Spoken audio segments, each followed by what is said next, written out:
Shiv Sena UBT नेता अभिषेक we Ghosalkar की विधवा तेजस्वी दारेकर घोसालकर ने यहां मंगलवार को चौंकाने वाला खुलासा करते हुए कहा कि उसी घटना में वह भी हत्यारों के निशाने पर थी। एक फेसबुक लाइव शो के दौरान 8 फरवरी को अभिषेक की गोली मारकर हत्या कर दी गई थी। शिवसेना यूबीटी के सक्रिय, शिक्षित और उभरते युवा नेताओं में से एक अभिषेक पर उस शाम एक स्थानीय गुंडे मॉरिस नोरोहोना ने कई गोलियां चलाई, जिस समय वह फेसबुक पर अपने मतदाताओं के साथ लाइव बातचीत कर रहे थे। हत्यारे ने कुछ मिनट बाद खुद को गोली मारकर आत्महत्या कर ली। बीएमसी की पूर्व नगर सेविका तेजस्वी ने याद किया कि कैसे उस विशेष कार्यक्रम के लिए हत्यारे नोरोहोना ने उसके पति अभिषेक को उन्हें साथ लाने के लिए कहा था। मॉरिस नोरोहोना को पड़ोस में मॉरिस भाई के नाम से जाना जाता था। तेजस्वी ने कहा कि उसने मेरे पति से मुझे उस शाम के सार्वजनिक कार्यक्रम में ले जाने के लिए कहा था और अभिषेक ने भी मुझे अपने साथ चलने के लिए कहा था, लेकिन जैसे ही मुझे देरी हुई अभिषेक ने मुझे फोन किया और सुझाव दिया कि मुझे सीधे उसी शाम को होने वाले एक और कार्यक्रम में भाग लेने के लिए जाना चाहिए। तेजस्वी ने कहा कि इसका मतलब यह है कि अभिषेक को खत्म करने के लिए रची गई साजिश में मैं भी निशाना थी। हालांकि मुझे अगले समारोह में जाने के लिए फोन आया। ये मेरे बच्चों का सौभाग्य है कि मैं उस कार्यक्रम में नहीं पहुंच सकी। अपने बयान में उन्होंने आरोप लगाया कि मुंबई पुलिस उनके पति की हत्या के मामले की ठीक से जांच नहीं कर रही है और यहां तक कि मुंबई सत्र न्यायालय ने 5 मार्च को इस संबंध में कुछ टिप्पणियां भी की हैं। प्रथम दृष्टया नोरोहोना को हत्या में प्रयुक्त बंदूक सौंपी गई थी। नोरोहोना अपने गिरफ्तार निजी सुरक्षा गार्ड अमरेंद्र मिश्रा के साथ गोलियां खरीदने गया था। मिश्रा को नोरोहोना और अभिषेक घोसालकर के बीच झगड़े के बारे में पूरी जानकारी थी। नरहोना ने मिश्रा का बंदूक लाइसेंस अपने पास रख लिया था और जिस लॉकर से बंदूक बरामद की गई थी वह बरकरार थी। इससे पता चलता है कि नरहोना की उस तक पहुंच थी। तेजस्वी ने बताया कि उन्होंने एक पत्र में मुंबई पुलिस के सामने इसी तरह के मुद्दे उठाए थे और आईपीसी की धारा 34 और धारा 120 के तहत मुकदमा दर्ज करने की मांग की थी, लेकिन उनकी मांग अनसुनी कर दी गई। उन्होंने कहा कि उनके वकील भूषण महादिक जल्द ही बॉम्बे हाई कोर्ट में एक रिट याचिका दायर करेंगे, जिसमें मांग की जाएगी कि स्थानीय गुंडे नोरोहोना उम्र 52 वर्ष द्वारा 40 वर्षीय अभिषेक घोसालकर की हत्या और बाद में उसकी आत्महत्या की जांच मुंबई पुलिस से वापस लेकर दूसरी जांच एजेंसी को सौंपी जाए। अभिषेक घोसालकर की सनसनीखेज हत्या ने राज्य के राजनीतिक हलकों में सदमे की लहर पैदा कर दी और विभिन्न दलों के नेताओं ने इसकी निंदा की और अब विपक्षी महाविकास अघाड़ी के सहयोगी आगामी लोकसभा चुनाव में इसका राजनीतिक फायदा उठा सकते हैं।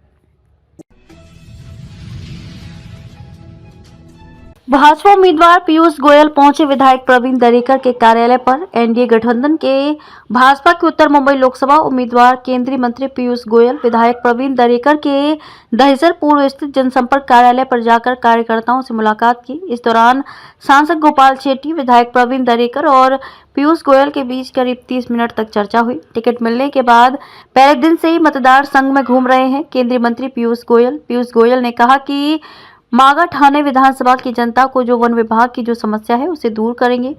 आज की चर्चा में जिन विषयों को रखा गया है उसे हम सब साथ में मिलकर दूर करेंगे। पीयूष गोयल ने राहुल गांधी के ऊपर बयान देते हुए कहा कि जो नारी शक्ति का अपमान करता है उसे नारी शक्ति इस चुनाव में करारा जवाब देगी।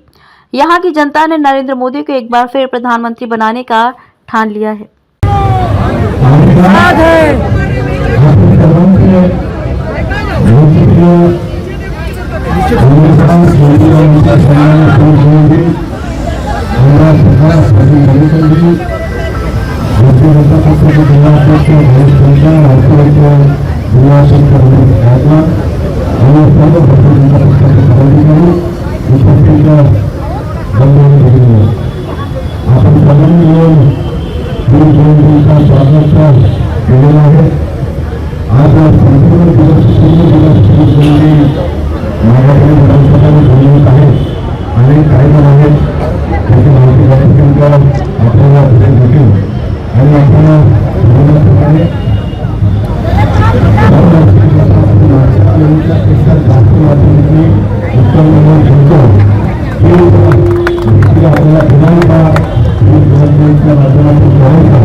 प्रवीण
महाराष्ट्राचे देशामध्ये आपल्या आतमध्ये चर्चा झाली आणि माझा नक्की विश्वास आहे माननीय प्रधानमंत्री नरेंद्र मोदीजी यांचा आशीर्वाद, माननीय अमित शाहजी यांचा आशीर्वाद आणि आमच्या स्थानीय नेत्याचे काम करण्याचा जो रंग आहे याला आम्ही पाहतो सगळं मिळून काम करणार। अलग अलग प्रकार के मुश्किल जो मेरे सामने रखे गए इन सबको हम सब मिलकर आपके आशीर्वाद से, आपके सहयोग से और आपके कर्तव्य भावना से, आपके प्रयासों को जोड़ के हम सब आपके साथ यहाँ पे कैसे सुविधाएं अच्छी हो, यहाँ के श्रम से कैसे लोगों को अच्छे पक्के घर में जाने का मौका मिले, यहाँ की ट्रैफिक की समस्या हो, चाहे वो गोरेगांव से आगे बोरेली की सरबन रेलवे हार्बर लाइन को लाने की बात हो, किस प्रकार से आधारभूत सुविधा नागरपुर की सुविधा और दिन रात एक करके पूरे उत्तर मुंबई की समस्याओं को अपनी समस्याओं बना के मैं आपको विश्वास दिलाना चाहता हूँ। आप सबके आशीर्वाद से हमारे फ्रेम में आ रहा मैं यहाँ की सेवा करूंगा। प्रधानमंत्री नरेंद्र मोदी जी तो आज हमने फिर एक बार तीसरी दौर के लिए देश का प्रधानमंत्री बनाने का जो हमने ध्यान लिया है, भारतीय जनता पार्टी के एक एक कार्यकर्ता ने जो संकल्प लिया और देश के 140 करोड़ लोगों की जो भावना है कि फिर एक बार और आपकी बार 400 और 400 में उत्तर मुंबई रहेगा नंबर 1 में रहेगा। आप सबका बहुत बहुत धन्यवाद। आपका आशीर्वाद देता रहे।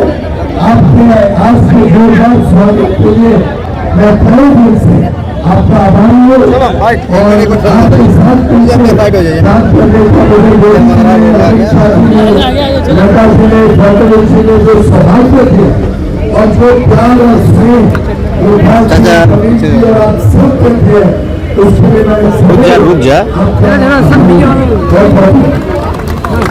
आगे लोगों का उत्साह देख के, कार्यकर्ताओं का जोश देख के आज मागाथन के जो ज्वलंत विषय है उसके ऊपर भी चर्चा हुई।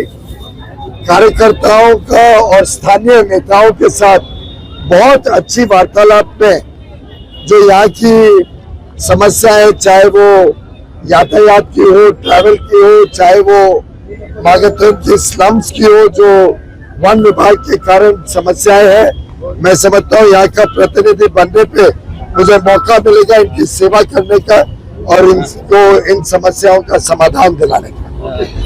राहुल गांधी ने मुंबई की सभा में कहा था कि हमारी लड़ाई मोदी से नहीं शक्ति से है, अब वो ड्रोन हो रहा है सर, क्या कहेंगे?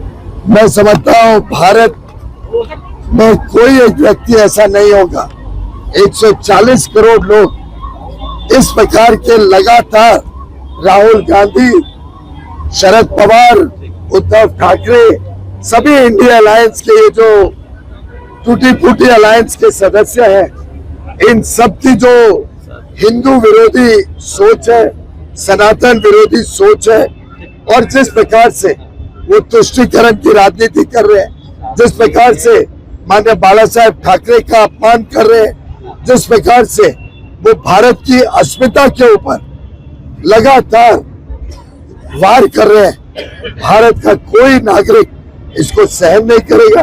हमारी नारी शक्ति का जो अपमान राहुल गांधी जी ने किया उसकी मैं घोर निंदा करता हूं और मेरा पूरा विश्वास है भारत की हर महिला को जो ठेस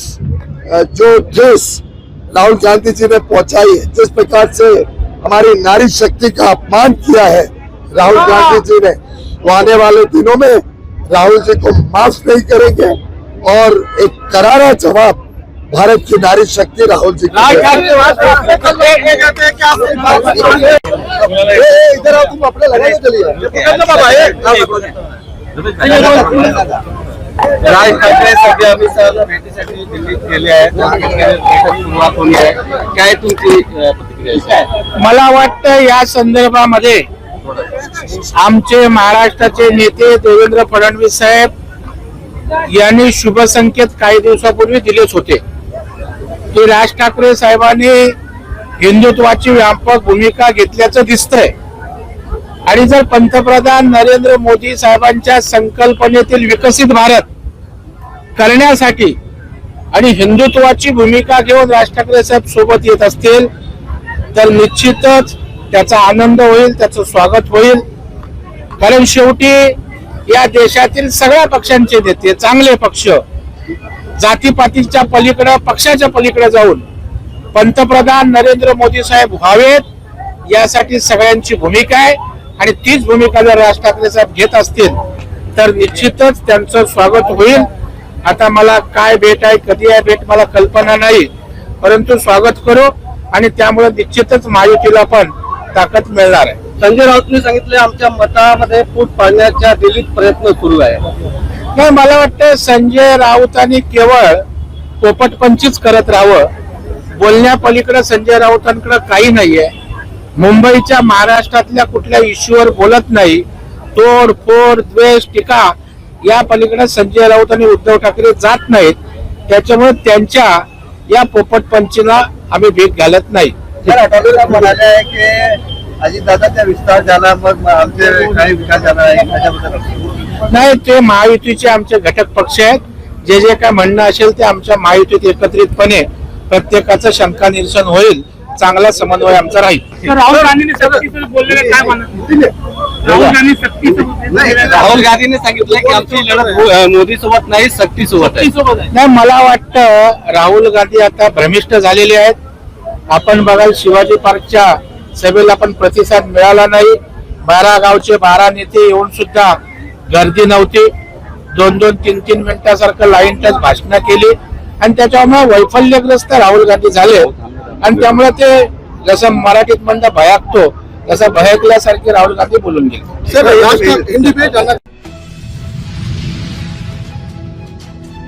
भाजपा उम्मीदवार पीयूष गोयल पहुंचे विधायक प्रवीण दरेकर के कार्यालय पर। एनडीए गठबंधन के भाजपा के उत्तर मुंबई लोकसभा उम्मीदवार केंद्रीय मंत्री पीयूष गोयल विधायक प्रवीण दरेकर के दहिसर पूर्व स्थित जनसंपर्क कार्यालय पर जाकर कार्यकर्ताओं से मुलाकात की। इस दौरान सांसद गोपाल शेट्टी, विधायक प्रवीण दरेकर और पीयूष गोयल के बीच करीब 30 मिनट तक चर्चा हुई। टिकट मिलने के बाद पहले दिन से ही मतदार संघ में घूम रहे हैं केंद्रीय मंत्री पीयूष गोयल ने कहा कि मागा ठाणे विधानसभा की जनता को जो वन विभाग की जो समस्या है उसे दूर करेंगे। आज की चर्चा में जिन विषयों को रखा गया है उसे हम सब साथ में मिलकर दूर करेंगे। पीयूष गोयल ने राहुल गांधी के ऊपर बयान देते हुए कहा कि जो नारी शक्ति का अपमान करता है उसे नारी शक्ति इस चुनाव में करारा जवाब देगी। यहाँ की जनता ने नरेंद्र मोदी को एक बार फिर प्रधानमंत्री बनाने का ठान लिया है। आता चालू कर. मी सौ निशा उमेश जाधव, बोरिवली पूर्व कुलूपवाडी रेहमान चाळ येथे राहत असून मी शिवसेना उद्धवसाहेब ठाकरे या समर्थक साधारण एक उपशाखा प्रमुख कुलूपवाडी येथे आहे। 12 मार्च 2024च्या रोजी आमच्या पक्षाची आढावा बैठक होती आणि त्या बैठकीत मी गेले असताना तिकडचा माजी नगरसेवकाचा पती श्री संजय सिंगर हा पूर्वीपासून मला मीटिंगमध्ये नेहमी माझे अपमानित वगैरे असे करून मला घालवून टाकायचा, असे नेहमी व्हायचे, पण ह्या पुरुषाच्या बद्दल भरपूर महिलांची तक्रार होते की हा जरा वाचनापूर्तिक नजरेने महिलांना त्रास देतो, छळ करतो.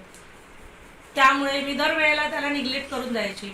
परंतु त्या दिवशीही त्याने तशाच प्रकार केल्यानंतर मीटिंग संपल्यानंतर सर्व वरिष्ठ पदाधिकारी निघून गेले तिकडनं. परंतु हा तिकडेच थांबला होता हे मला माहिती नव्हते आणि मी माझ्या शाखा समन्वयक माधुरी खानविलकर यांना माझ्या SRA प्रोजेक्टच्या विषयी आणि काय काय घडवून आणले हे असे सगळे प्रकार पैशावरनं वगैरे सगळं तिला सांगत होती. तिला सांगत असताना हा मागे धावून माझ्या अंगावरती पुढून आला, माझ्या छातीवर हात टाकून मला मारून पाठीमागे खुर्चीवर ढकलले. त्या सगळ्या ह्याच्याने आणि मला बाहेर चल, या हॉलमध्ये बोलू नको असे बोलत होता. परंतु मी एकदम लज्जास्पद झाली, तिथे रडत बसली आणि मग माझ्याबरोबर इतर माझी मैत्रीण वगैरे पदाधिकारी गटप्रमुख होते आणि काही लोक शाखेत चला मॅडम म्हणून म्हणाले. तर मग मी शाखेत जायला निघाली आणि हा नंतर पळून गेला, तिकडनं पळून गेला. मग पोलीस स्टेशनला आली, पोलीस स्टेशनला पण हा हजर नाही झाला. मी रडत होती, मला काही सुचेना.